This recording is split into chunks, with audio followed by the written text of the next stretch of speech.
नमस्कार दोस्तों। ओडिशा में मनाया जाने वाला राज पर्व रजोत्सव धरती माता के सम्मान का पर्व है। मान्यता है कि इन 3 दिनों में धरती माता रजस्वला होती है, इसलिए खेती बाड़ी का कार्य नहीं किया जाता और महिलाएं उत्सव मनाती है।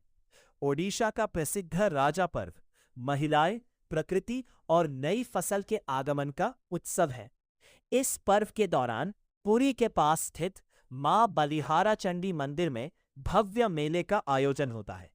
मां बलिहारा चंडी को क्षेत्र की रक्षक देवी माना जाता है और हजारों श्रद्धालु उनके दर्शन के लिए यहां पहुंचते हैं।